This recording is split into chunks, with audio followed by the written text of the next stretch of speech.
Hello. Hello. सर्वप्रथम सर्व विद्यार्थ्यांचे मी 12वीला पास झाल्यामुळं हार्दिक हार्दिक अभिनंदन करतो व कैलासवासी शेषाबाई सीतारामजी मुंडे कला महाविद्यालयामध्ये आपण BA प्रथम वर्षाला प्रवेश घेतला त्याबद्दल सर्वांचे स्वागत करतो. मित्रांनो, आजच्या या व्हिडिओमध्ये मी तुम्हाला BA का करायचे आणि BAच्या एकूण 3 वर्षामध्ये प्रथम वर्ष, द्वितीय वर्ष आणि तृतीय वर्षामध्ये तुम्हाला एकूण किती मार्काचा अभ्यास करायचा, पेपर कशा प्रकारचे असतील याबद्दल मार्गदर्शन करणार आहे. सर्वप्रथम आपण उच्च माध्यमिक परीक्षा पास करू, म्हणजे 12वीला पास होऊन तुम्ही आता उच्च शिक्षणासाठी प्रवेशित झालेला आहे. तुम्ही 3 वर्षाच्या कालखंडानंतर आमच्या महाविद्यालयातून पदवी प्राप्त होऊन बाहेर पडणार आहात. मित्रांनो, सर्वप्रथम तुम्हाला प्रश्न पडला असेल की BA कशासाठी करायचं. मित्रांनो, आजच्या स्थितीला सर्वप्रथम सर्वांचा कल हा वैद्यकीय शिक्षणाकडे आहे, त्याच्यानंतर अभियांत्रिकी शिक्षणाकडे आहे. असे अनेक क्षेत्र आहेत की जे आपल्या करिअरच्या दृष्टिकोनातून महत्त्वपूर्ण मानले जातात. परंतु BA हे म्हणजे BSc, BCom आणि BA म्हणजे सर्वात BA कडे पाहण्याचा दृष्टिकोन थोडासा समाजाचा तुच्छतेचा आहे. परंतु मित्रांनो, तुम्हाला सांगतो की वैद्यकीय शिक्षण जेवढं महत्त्वाचं आहे तेवढंच महत्त्वाचं हे पदवी म्हणजे आर्ट्सचं शिक्षण म्हणजे पदवी शिक्षण जे आहे BAचं आहे, बॅचलर ऑफ आर्ट. ही जी पदवी घेणार आहात ही पदवीसुद्धा तेवढीच महत्त्वाची आहे असं माझं मत आहे. कारण आज आपण पाहतो की वैद्यकीय शिक्षण म्हणजे MBBS पूर्ण झालेला, BMS पूर्ण झालेला, इंजिनिअरिंगची पदवी प्राप्त केलेला विद्यार्थीसुद्धा UPSC किंवा IPS, MPSCसाठी प्रयत्न करतो आणि त्या माध्यमातून प्रशासकीय अधिकारी बनण्यासाठी प्रयत्न करतो किंवा प्रशासकीय अधिकारी बनण्याचं स्वप्न पाहतो. मित्रांनो, की आपल्या BA पदवी प्राप्त झाल्यानंतर सुद्धा आपल्याला जिल्हाधिकारी बनता येतं. म्हणजे आपल्या देशामध्ये ज्या काही महत्त्वपूर्ण पदव्या ज्या काही महत्त्वपूर्ण पोस्ट आहेत त्या पोस्टवर आपल्याला या डिग्रीच्या माध्यमातून जाता येतं. परंतु मित्रांनो, आमचा बऱ्याचशा वर्षांचा असा अनुभव आहे की आपल्या भागातील विद्यार्थी 12वी नंतर BAला म्हणजे प्रथम वर्षाला, द्वितीय वर्षाला, तृतीय वर्षाला प्रवेश घेतात. काही जणांचं पदवी शिक्षण पूर्ण होतं, काही जण अर्धवटातच शिक्षण सोडूनही देतात. याचं कारण असं आहे की आपल्या सर्वांचा दृष्टिकोन असा आहे की या शिक्षणातून आपल्याला काय प्राप्त होणार, या शिक्षणातून आपल्याला काय प्राप्त होणार आहे.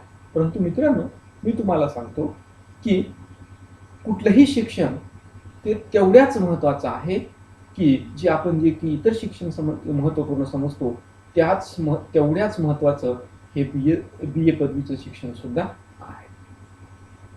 आता आमचा असा अनुभव आहे की बरेचसे विद्यार्थी प्रवेश घेतात परंतु महाविद्यालयामध्ये उपस्थित राहत नाहीत आणि महाविद्यालयात उपस्थित न राहिल्यामुळं त्यांना योग्य तो निकाल मिळत नाही. किंवा बरेचसे विद्यार्थी असेही आहेत की ते पदवी प्राप्त होतात परंतु पुढं त्यांना असं वाटतं की म्हणजे आपली मिळवलेली पदवी ही काहीही कामाची नाही. मित्रांनो, तुम्हाला सांगतो की कुठल्याही प्रकारचं शिक्षण असो ते शिक्षण वाया करणी जात नाही किंवा वाया जात नाही. तर त्या शिक्षणाचा आपल्याला निश्चितच आपल्या आयुष्यामध्ये काय होत असतो, उपयोग होत असतो. प्रत्येकाला बुद्धी ही सारखीच असते, फक्त त्या बुद्धीचा आपल्याला काय करता आला पाहिजे, उपयोग करता आला पाहिजे. मित्रांनो, मला माहित आहे की तुमच्या अनेक अडचणी आहेत. तुम्ही ज्या परिसरामध्ये राहता त्याच परिसरातून मी सुद्धा गेलेला आहे. आपल्याला बरेचसे शेतीचे कामं पाहावे लागतात, शेतीसाठी आपल्या पालकांना मदत करावी लागते, याशिवाय आपली आर्थिक परिस्थिती सुद्धा बेताची असते आणि त्यामुळे आपल्याला शिक्षणामध्ये अनेक प्रकारच्या अडचणी निर्माण होतात. परंतु मित्रांनो, आपण असे अनेक उदाहरणं ऐकले असतील. एक उदाहरण सांगतो की 10वीची एक विद्यार्थिनी आहे, मसनजोग्याची मुलगी. ही कोणातरी तिसऱ्याच पाहुण्याकडे राहते आणि त्या पाहुण्याकडे राहून ती जे की मृतदेह जळतो त्या मृतदेहाच्या उजेडाखाली अभ्यास करून 90% जास्तीची गुणवत्ता प्राप्त होते. आणि त्या मुलीला जे शक्य झालं ते आपल्याला सुद्धा शक्य होऊ शकतं. आणि आजची परिस्थिती अशी आहे, या कोरोना महामारीमुळं अनेक प्रकारच्या समस्या ग्रामीण भागामध्ये निर्माण झालेल्या आहेत आणि आपल्याकडे येणारे सर्वच विद्यार्थी कसे आहेत, ग्रामीण भागातील आहेत. सर्वांना समस्या आहेत. आता समस्या असल्या तरी आणखी एक महत्त्वपूर्ण बाब अशी आहे की यावर्षी ऑनलाईन शिक्षणाने थोडासा वेग घेतलेला आहे. आणि मित्रांनो, आज आपण आपल्या जीवनातील मोबाईल हा काय झालेला आहे, आपल्या जीवनाचा एक अविभाज्य अंग झालेला आहे आणि प्रत्येकाकडे काय आहे, मोबाईल उपलब्ध आहे. आणि त्यामुळं आपण या ऑनलाईन शिक्षणाच्या माध्यमातून हे शिक्षण घेऊ शकता. आपण महाविद्यालयामध्ये आलात तर महाविद्यालयामध्ये सुद्धा शिक्षण आपल्याला उपलब्ध होऊ शकतं. शिक्षकांच्या माध्यमातून ज्यावेळेस ही लॉकडाऊनची परिस्थिती संपेल त्यावेळेस आपल्याला आपल्या वर्गातून सुद्धा शिक्षण प्राप्त होऊ शकतं. परंतु मित्रांनो, असं आहे की तुमच्या मनामध्ये जी न्यूनगंडता आहे की या शिक्षणापासून आपल्याला काय मिळणार आहे. मित्र हो, आपण जर प्रयत्न की IPS होण्याची पाहिले तर आपण MPSC पास होऊ. आपण MPSCचे प्रश्न स्वप्न पाहिले तर आपण एखादा साधारण क्लार्क होऊ किंवा आपण ग्रामसेवक होऊ, तलाठी होऊ. म्हणजे निश्चित आपल्याला काही ना काही आपल्या हाती लागणार आहे.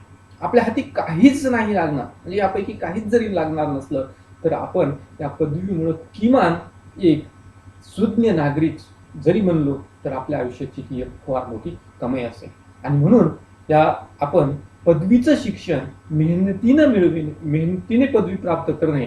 आता असा बराचसा लोंढा निर्माण झालेला आहे किंवा बराचसा कल असा आहे की 12वी झाल्यानंतर काय करायचं, मुक्त विद्यापीठाला ऍडमिशन घ्यायचं आणि आपोआप डिग्री प्राप्त करायची. परंतु मित्रांनो, या डिग्रीचा काही उपयोग नाही. तुमच्या जीवनामध्ये तुम्हाला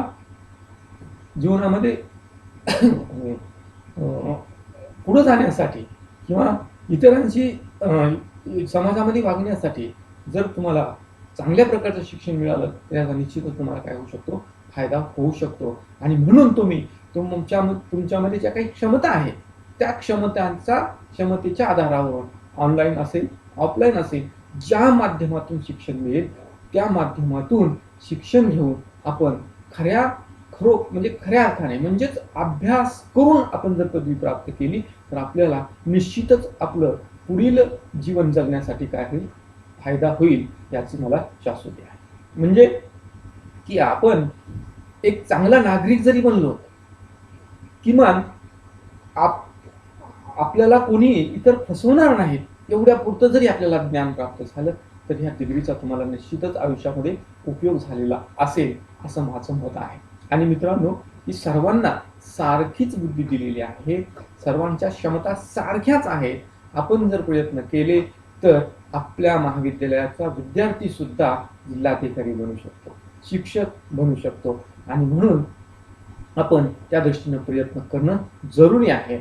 आणि काहीच नाही हाती लागलं तर आपण निश्चितच की जो काय असेल की चांगला म्हणजे नागरिक असेल की ज्याच्याकडं इतरांशी वागण्याचं सौजन्य असेल किंवा इतरांशी सौजन्याने वागेल असा जरी नागरिक आपण तयार झालो तर आपल्या जीवनामध्ये आपण खूप मिळवलं असं मी म्हणू शकतो.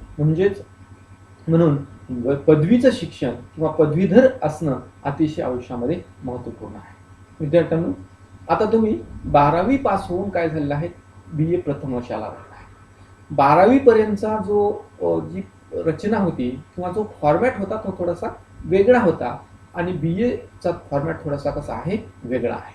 तुमचं 12वी फक्त तुम्ही किती मार्काने पास केलेलं आहे, 600 मार्काच्या 600 मार्काची परीक्षा देऊन तुम्ही 12वी उत्तीर्ण झालेला आहात. परंतु तुम्हाला पदवी प्राप्त करण्यासाठी किती मार्कांची परीक्षा द्यायची आहे, एकंदरीत 3800 मार्काची परीक्षा द्यायची आहे. किती? 3800 मार्कांची परीक्षा द्यायची आहे. आता तुम्हाला प्रश्न पडला असेल की BA म्हणजे खूप काही अवघड आहे, 3800 मार्क म्हणजे खूप जास्तीचे झाले. परंतु मित्रांनो तसं नाही.